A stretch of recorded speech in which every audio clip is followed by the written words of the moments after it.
Alright, so basically I saw you were saying like you weren't sure how to statcast a certain time period. You're probably trying to do it through the player page, but the player pages, I mean, they're good if you're on like your phone or something and just want to check something real quick.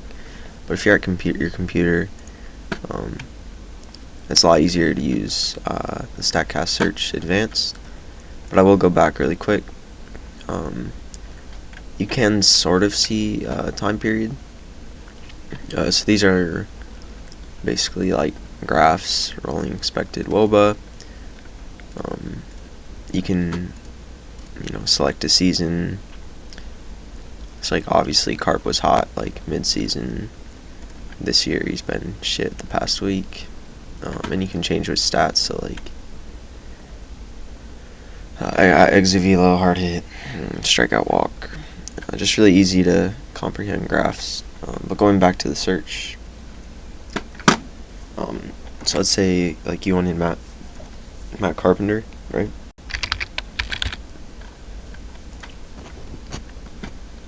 So let's change it to batter, and then these two things are the most important: game date. So let's say you want to find Matt Carpenter's stats last year, so like from September on. You don't have to put a close, obviously, if you're just going to end the season. But sorry. But with that, you can like choose exit velo, xwoba, all these stats, or you could do something I like to do a lot: exit velo on home runs and fly balls. So, because obviously that's useful. Or sorry, not home run, line drives and fly balls. 2018. That should give us. Alright, so Matt Carpenter had 91.8 average exit velo on line drives and fly balls second half last year, which is below average. Not second half, from September on. My bad. And you can also, you don't need to just do Matt Carpenter. You could just let's add like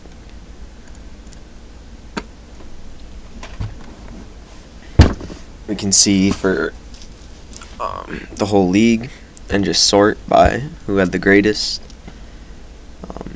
But yeah, overall, just using the StatCast search thing, so this right here, instead of just going to their player page, gives you a lot more data, and you can manipulate it a lot more with dates, that kind of thing. I mean, there's just so much more access, so I'm surprised Joey Gallo.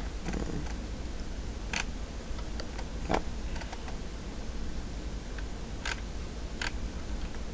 Actually, I fucked this up, by the way, because I included 2019, so technically this is including 2019 stats because I didn't put an end date. This will give us from September on last year. But yeah, there's just a lot you could do. And one last thing with like the minimum plate appearances or minimum number of results. So obviously there are like stabilization points for stats. Like, I don't remember them off the top of my head, but I always like, I don't know, check what they are on the Fangraphs glossary.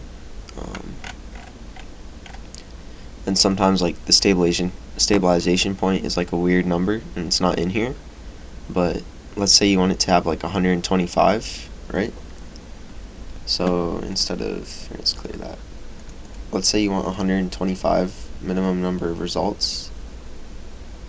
Instead of going through here, you'll actually just, here, once this loads,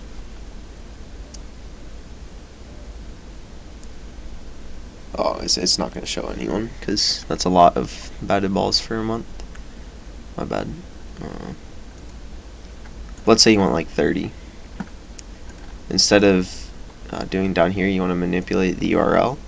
So you're going to have to go pretty far, but eventually it'll tell you minimum results equals 0. So you can change that to like 69, I don't know, anything. But yeah, so definitely recommend using search instead of player pages.